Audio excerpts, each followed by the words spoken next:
What's up guys, Anshul here with Supercharged, and the inaugural episode of Shit You Should Have Known But Didn't. It's a series dedicated to those questions you were a little too embarrassed to Google, but felt like you need to know to be a functioning adult. Today's topic, subscription services. How do they make money, and are they predatory? Subscription services are popping up all over the place now. I mean, there's Netflix, Dollar Shave Club, Stitch Fix, hell, even Microsoft Word makes you pay per year to use their service now. In the last 5 years alone, there's been a 100% increase. Who's buying all the loot boxes? So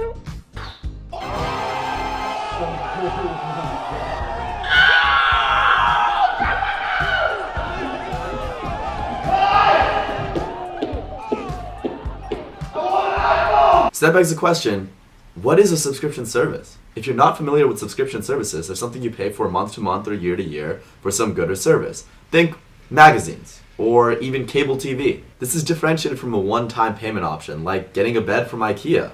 These subscriptions are broken into three main categories: replenishment, curation, and access.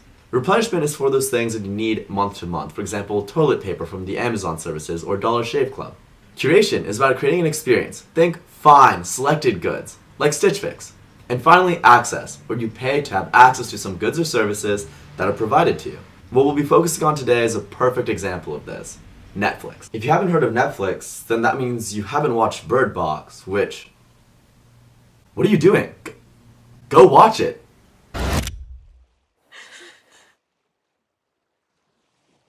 It's free real estate.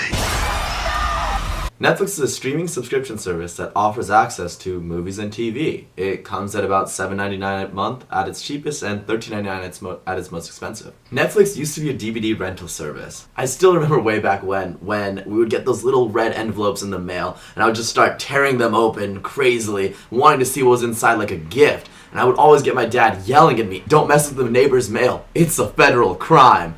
And I probably shouldn't put that on the internet. Netflix's biggest rival at the time was Blockbuster, which I would talk more about, but I legitimately have no idea what that is.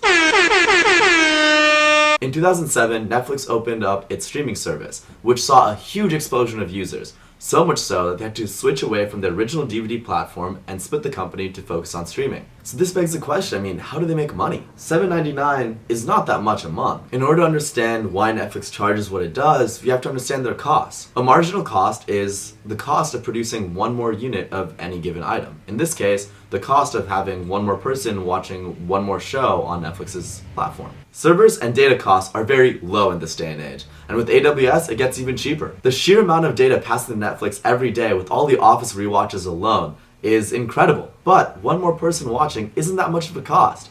Making anything above the price that you pay? Pure profit. So if they're making that much, why monthly? Monthly subscription services serve two purposes: access for you as a user, constant revenue for Netflix. You could pay for a whole year up front, but a $120 hit to your bank account is way worse than a $9.99 hit a month. This system generates loyalty and watch time for Netflix as a platform. Being reminded every month that you're paying for this service, you'll watch more knowing that you're trying to get your buck's worth. Netflix would rather have more people on the platform watching more TV because the cost for each view is pretty minimal, but the profit from the brand deals is astronomical. Let's dig into some of the psychological tricks that Netflix uses to keep you on their platform. First, they use a free month trial for the try before you buy package, letting you have access to all their hundreds and hundreds of TV shows and conveniently not finish it within a month, meaning you have to pay to have access to the rest of that content. Netflix uses a three-pronged pricing model. Try saying that 10 times fast. The three-pronged pricing model is also known as the Goldilocks principle, where there's something too cheap, $7.99, doesn't have a lot of features, not really going to go for that, but the $13.99 a month option is way too expensive. I don't need 4K Ultra HD. But $10.99 a month? Well, that's just right. This model incentivizes you that you're choosing the best deal out of the three different options, though the fourth option is just don't buy it. Looking at the content on their platform, the sunk cost fallacy comes in directly. The sunk cost fallacy is the idea that we've already invested so much time into something, we might as well see it through the end and invest even more. Stop me if you've heard this story before. It's the end of the month, it's near midterm season, you've been binging The Office to procrastinate, but your Netflix subscription is about to end. You don't know what's going to happen. Is Jim going to get with Pam? Is Toby finally going to find a girlfriend? Is Creed legitimately insane? No, God! No, God, please, no! No! No! No!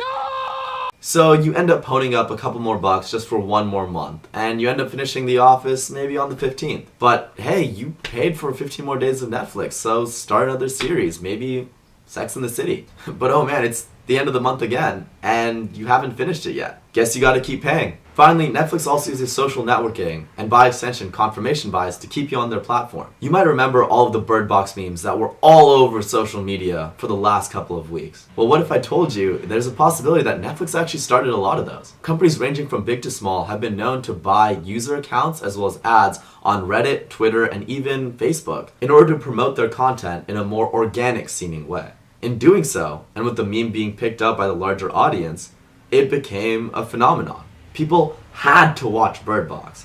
And because they had to watch Bird Box, and Bird Box only existed on Netflix, people had to buy Netflix. This leads right into confirmation bias. You see other people doing this thing, and you do this thing, so this thing must be good. So if it doesn't cost Netflix anything for us to watch them, and we know they want us to watch even more, what are we paying for? Well, the answer to that is content and access. Access we've already talked about. Getting on Netflix is a barrier to entry, and that's a price that you're going to have to be willing to pay. But what brings people there is content. Recently, Netflix Studios has put a ton of money into developing new and innovative shows. Things like Bird Box or Big Mouth, Netflix originals that started to get legitimate clout, winning multiple awards. Netflix knows that it needs this proprietary content to keep you on their platform, because more people on the platform means better brand deals. To Netflix, you binge watching all day is exactly what they want. Now, of course, Netflix isn't the only subscription service. It's just the one that most of us are familiar with, and that's why I chose it for this video. Most recently, there's been a huge rise in delivered boxes. Things like Stitch Fix and Dollar Shave Club